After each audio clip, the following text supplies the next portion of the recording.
think it's the first 2 pages. Yes, it's 2 pages. And yeah, first 2 pages. Thank you, ladies, so much. So when everybody is ready, we can say ready. Ready. All right. Well, wonderful. Thank you all so much. Of course, Marisa, for having me, because one of the things that we did, we planned out our whole year, and this came up. I said, oh my gosh, I cannot believe we're already in September, right? So you know what's going to happen after September. All of the other holidays come, because we got this holiday weekend coming up, and life is going to like speed by to the end of the year. But what actually happens, right? The summer is over. We got the kids in school, college. If you don't have any kids, all the crazy things that are going on for your summer is done, your vacations or what have you. Then you say, okay, now what am I going to do about me, right? Sometimes we push ourselves on the back burner. We don't think about how we're developing, how we're making sure that we're meeting our goals, even setting new goals. So what do we do? My talk is about get your career in gear. These are tips to get you from where you are now to where you want to be. Now, some of us may say, well, I'm an entrepreneur. I don't have a career. Yeah, you actually do. Entrepreneurship is an actual career. You have to set goals. They may not be career goals. They may be business goals. But you still have to sit down and figure out, what are you going to do? We have the last quarter coming up. I don't normally count too much of December. I usually look at the quarter more like September, October, November. Because December, you're getting ready for the holidays and family or what have you. But you got a couple of months left of the year, and you have to really start thinking about, what are you going to do to get yourself back in order? And of course, it's about, getting the mindset. The same old thinking will get you the same old results. They call that what? Thinking, right? And we get into a rut, What'd you say? Insanity. Insanity. Doing the same thing over and over again, and getting the same results. The thing about it, we need to really have our mindset on saying, okay, that worked for them, but what am I going to do now? What am I going to do to take that next step to go further, right? And that's what we want to do. So I have 4 wonderful tips for you guys, and you all can take notes as I go through. One of the first things, of course, is to develop a career-driven mindset as opposed to a job mindset. And what I mean by that is sometimes we get into our roles and we become stuck. We look at the paycheck every 2 weeks or every week or however you get paid. We do our go in and I got to go to the job. We do our routine. We know our roles like the back of our hand, and then we just think of it as a job. We don't really think about what do we do in that job that can set us up for a career. Now, a career-driven mindset is that you go in with a purpose every single time you go into that job. Every single time. It may not be every single day, but you're going to have a weekly focus. What am I going to get out of my role on today that's going to help me with my career? So I want you to eliminate the job from your vocabulary and think of it more as your career. Because one of the things that you need to think about, if nobody's going to manage your career, you need to manage your career. You can't leave it into the hands of someone else doing that. I talk to clients all the time, and I'm like, you know what? If you're just thinking about a job and you're just there and you're just hoping and wishing that something to happen for you, it's not going to happen that way. You have to take it in your own hands and think about, what is it that I want, and take the lead on that. Because a lot of times, your managers, if other managers, what have you, they're thinking about their own next step. They're not necessarily thinking about your next step. You need to make sure that you're in control of that and say, you know what, I want to have a career. Now, mind you, a lot of companies now, you don't necessarily stay there for many, many years. A career doesn't mean just the company you work for. A career can be made of different types of roles at different companies, not job hopping, but saying, okay, this is my career, I want to develop this, and now this role over here at this different company may help me continue to grow. So look at it as a career and not necessarily a job at an actual company, but your career holistically. So eliminate that from your vocabulary and definitely from your mind, your mentality, because that's part of shifting your mindset from job to career driven. And that's where we really need to be. And then think of yourself as a manager of your own success. You have to manage that, right? We manage our households, we manage our, checkbooks, our banking accounts, we manage our businesses. You have to really manage your own success, because if you don't, guess what? Somebody else will be managing it for you. I've been there, sitting back and just, I'm doing a good job, I'm working hard, I'm getting the results, I'm doing all this. They know how good I work. I know I'm going to get that next promotion. I know I'm going to get that next opportunity. And next thing you know, wait a minute, how did sister so-and-so, or this girl over here get it? How did he get it over here? What happened to me? I know I've done it. You know what the difference was?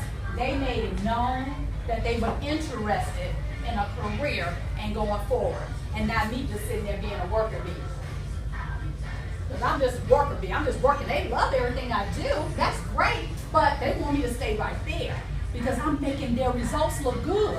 They're not thinking about, okay, maybe you can be useful somewhere else. And I haven't even vocalized it. So you have to make sure that you're in control of your own success and your own career, and making sure that you let them know, this is what I want to do and this is how I am going to do it.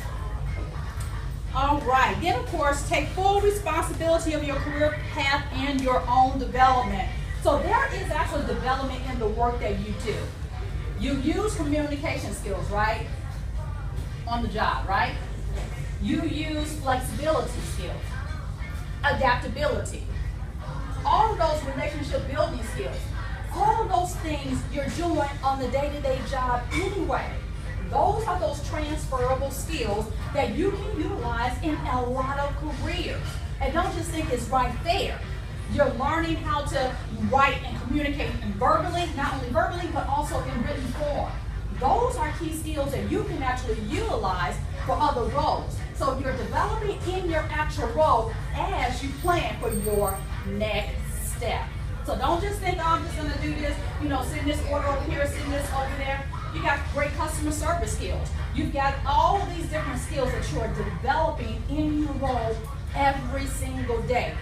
Jot those down, what you're doing. And then say, okay, yeah, I am doing these type of things in my role every day. I am doing this. So when you're looking for another step in your career and they will have the competencies there, you can line up and say, yep, I do that, and here's an example.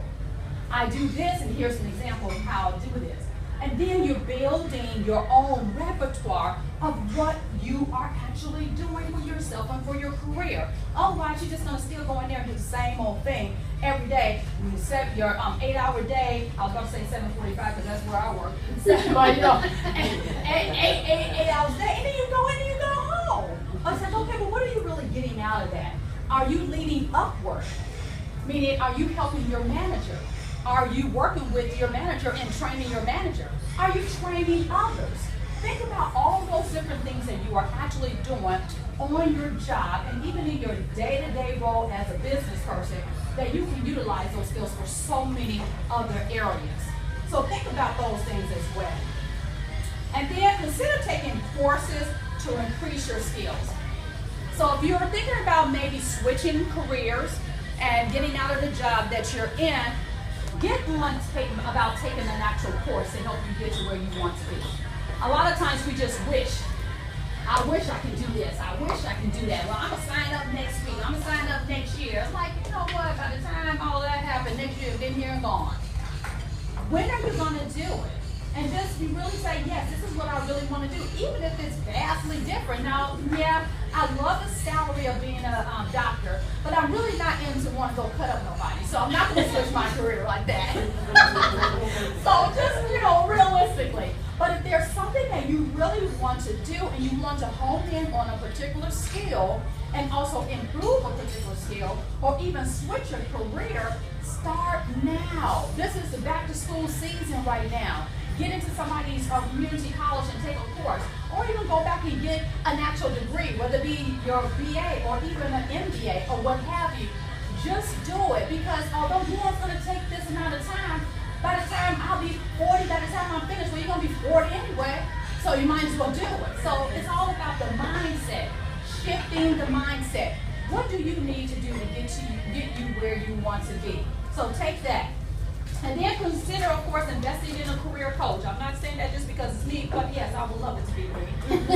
However, it is an investment. If it's your career, you really have to think about investing in it because it's not going to necessarily just come. If you need some guidance, if you need somebody to sit down with you, let you talk about everything that you want to do and create an actual plan for you, that will be of value to you. It's a great investment, and I'm witness of having coaches throughout my career, and that investment pays off over and over and over again. A lot of times, I get from customers, oh, well, that's too much money. I said, well, if you're thinking about the career, let's think about this. Okay, you're looking for a company to pay you $45,000, $55,000 a year, plus benefits, plus vacation time, all that. And then you look at the cost of the service.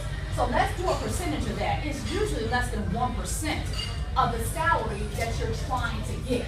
So and that's only 1 year salary. So you think about that salary is going to be over and over and over again. So the investment pays for itself. There are great career coaches out there that will actually help you get to where you be. And I know a great one, gosh, her name is Nickquolette Barrett. I didn't say it right. So I want you to really think about that. Okay, let's go on to number 2. So let's create a career success blueprint. So write out your goals. I know you heard about the SMART, being specific, but it really helps. When you actually put it to paper and you're writing it out, it's really going to stick in your mind and you're committing yourself to it. It's an old saying. We know about the SMART goals. They have to be specific, measurable, attainable, time specific, and I can't remember the R, but then time specific. Put a time on it too. When you put a time on it, you're more than likely to really get in it. One of the things I did, I was like, oh gosh, I've been so off my workout and all this kind of stuff. I need to get back into it, but I had nothing to motivate me. So therefore, there was this corporate career challenge. I know we all heard about it. A lot of corporations challenge and do things right over here in Richardson. So there is a 5K, and then this corporate challenge is going to be September 11th. I said, oh my gosh, there's something I can do. I have until September 11th to prepare. So I downloaded the C2 5K app, and those of you who follow me on Facebook see that I'm posting out there my runs. Yeah, I'm tired. Yeah, it's hard. No, I don't want to do it. But I know the results of what it will do for me. It'll help me, get back in shape and actually really care about my health and not get so busy and forget that thing. So that's just a small example. You can do the same thing with your career. Put a time on it and say, this is what I'm going to do, and this is about when I'm going to do it, and this is how I'm going to do it. If you don't write it out and make a plan for it, it's just a wish and a thought, and you'll never do it. Then get an accountability partner to assist you with this. So our accountability partner is so awesome for doing this because then you're holding each other accountable. Me and my friend, we were doing also the Whole 30. So we're checking in on each other, and it's very good to be able to have an accountability partner. And when we will falter, we will say, okay, I gotta admit, I had that cup of coffee with the cream in it. It was so good. And then, like, no, you can't do that. Let's get back on the, bandwagon and do it again. No. So get somebody to help you to make sure that you're being accountable. One of the people that I work with who was so wonderful, I would not have finished one of my insurance designation had it not been for him. We had finished one, got a wonderful chance to go to Los Angeles, all that kind of stuff, company paid trip. And he said, no, you're going to do this. It starts next month. I'm like, my brain is fried. I am not doing this. I don't care about doing this. These courses are hard courses. They're like college level courses. No, I ain't been in college in a long time. I'm tired. So then he said, no, you go ahead and do it. We're going to do it together. And he was my accountability partner. So we worked that thing, and we had a time-specific deadline because the trip was to Hawaii. And those of you who follow me, y'all know I went to Hawaii last year, and I was all on Facebook about it too. And I was like, you've been to Hawaii? Now I got to pay a dime. So it was wonderful.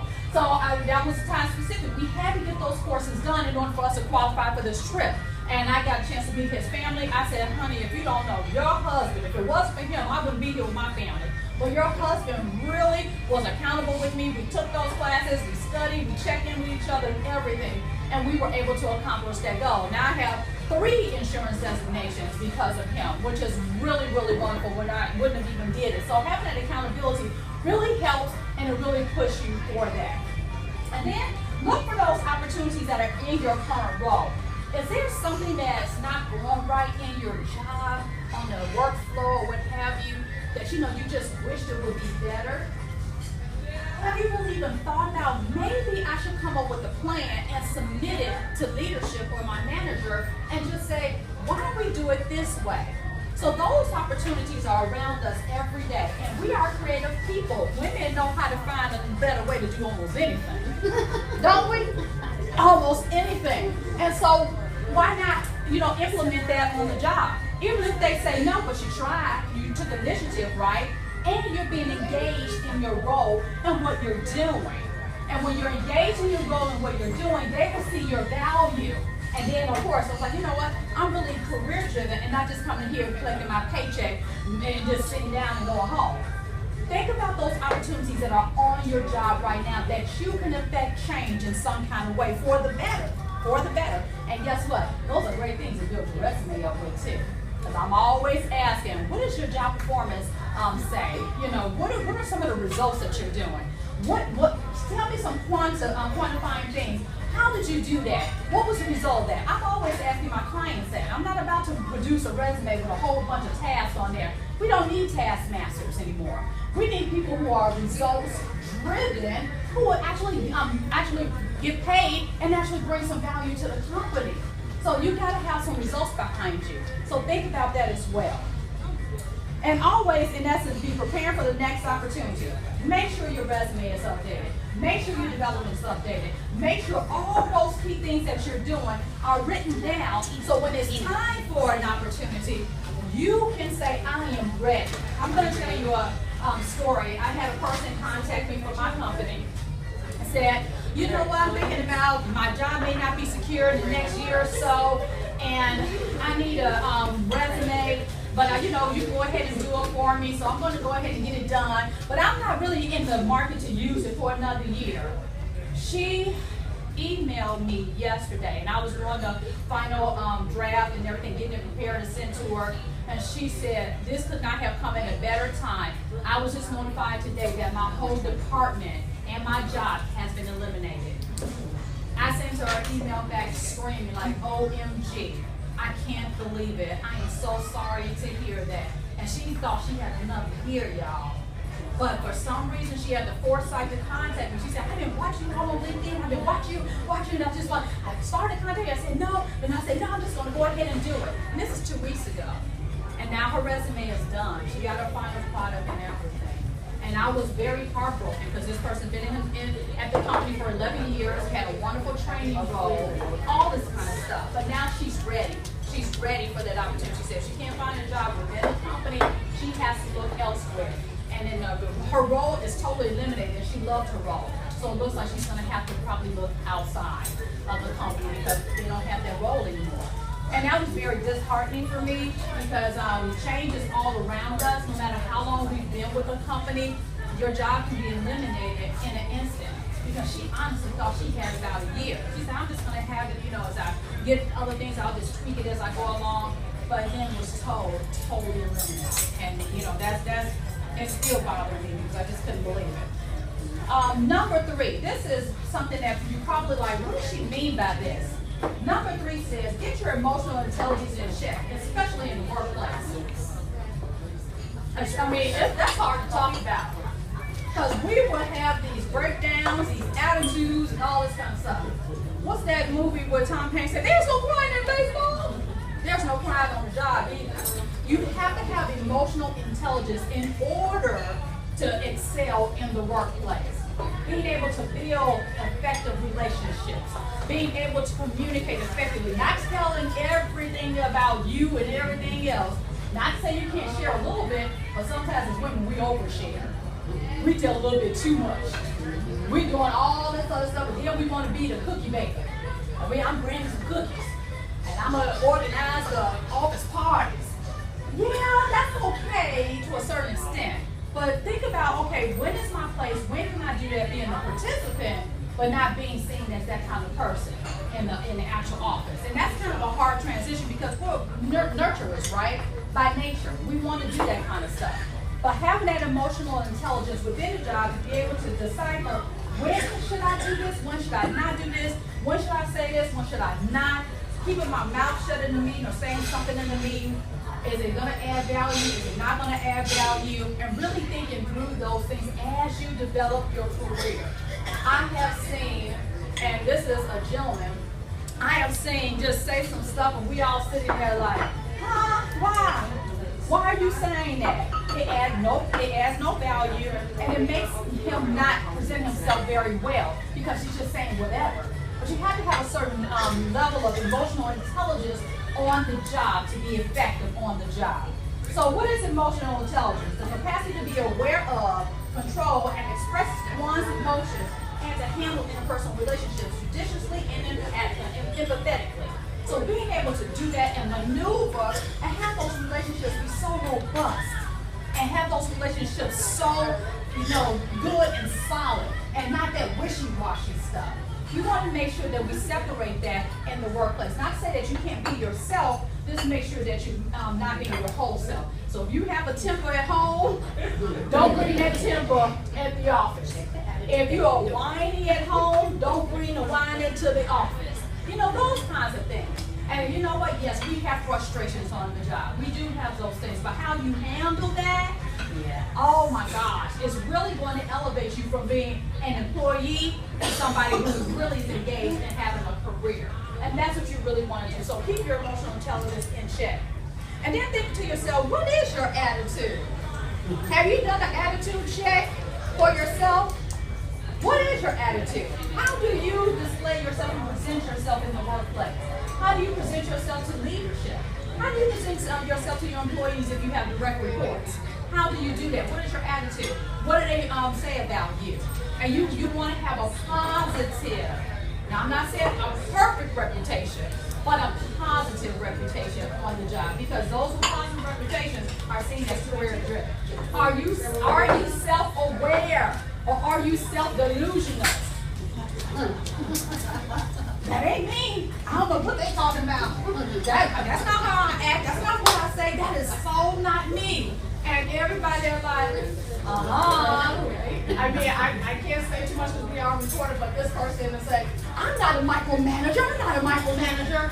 Send me that report. Let me look at that report. I've been in your work and I've looked at this. You need to go in here. I said, okay, but you're not a micromanager, but you're demonstrating all the characteristics of being a micromanager. So that person, in my opinion, is self-delusional and not self-aware.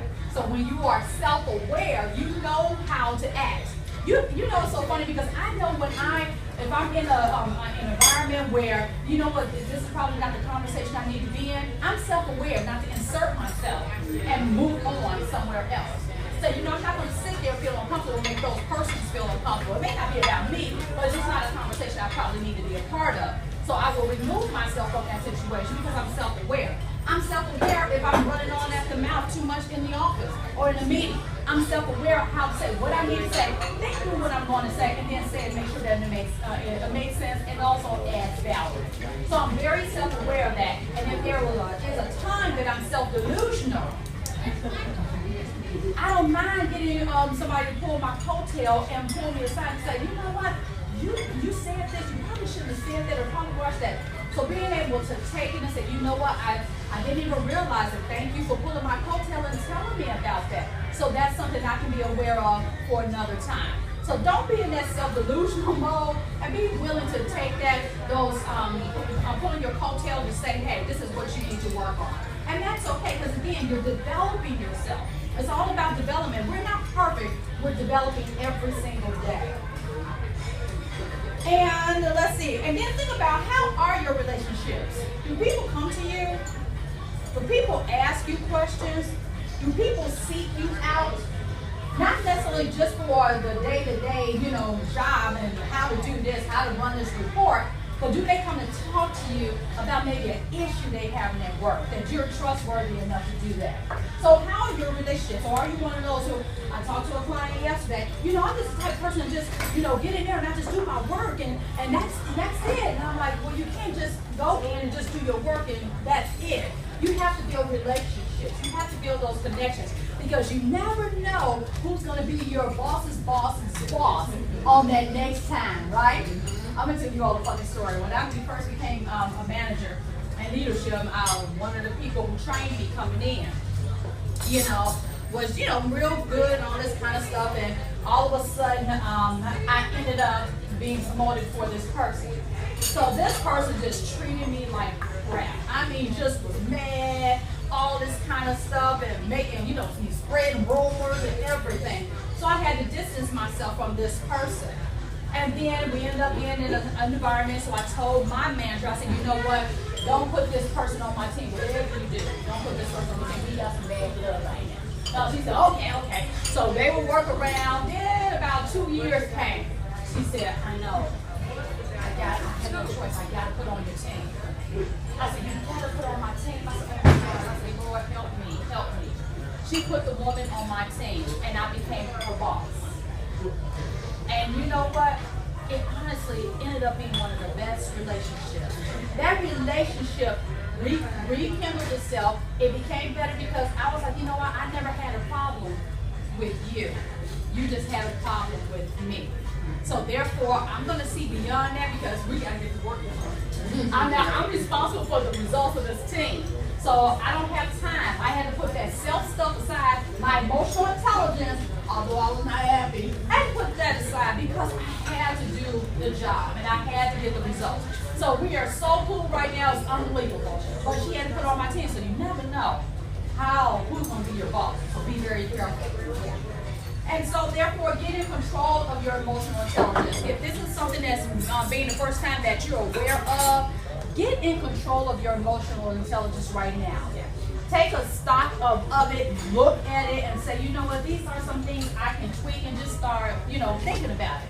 Because when you're, putting it out there and people are seeing you differently, you're already starting to change for the better. And you're being seen more as a career person and not just another employee on the job. And that's what we don't want to do. Those are the things that we really, really need to be working on when we're trying to get our careers in gear, not all the other superficial stuff. I know this is something different, talking about the mindset, but I think a lot of times it's needed. And it don't have to be January 1st, 2017, right? Right. It can happen right now, right? Oh, I'm going to be better. I'm going to be better. Like we in the gym, all this kind of stuff, running, everything just, I'm done. We need to be looking at this stuff continuously as we develop ourselves in our businesses, in our on-the-job careers, or what have you. We need to be thinking about how can we work on something. You don't have to work on a whole bunch of stuff, but work on something to make you better and put a time on it as well. So those are the things that I have for you. Are there any questions before I wrap up? Any questions on any situations that you all want to talk about, anything? Was the information helpful? Well, I'm glad. If there's any questions that you have, please, reach out to me. Of course, if I do have a wonderful offer for NAPW special package for you guys, if you all are interested. It's a career blueprint quick start package. It's only $197.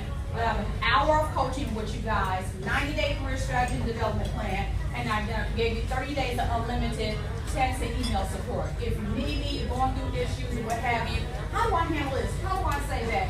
You'll have me for 30 days. And it's a special, if you're interested in that, you can fill that out and give it to me at the end. If you want to think about it, that's fine. You can, all my contact information is at the bottom there. Reach out to me. I'm here to help you guys. And this is not something that's on my website because I developed this only for you all. And if you all are interested, please let me know. Well, thank you so much for your time. And thank you so much for your attentiveness. And I really hope that this information helps you guys. And remember, get your career in gear. Thank you so much. You're quite welcome. Women do business differently. I'm telling you. Yes, Ruth.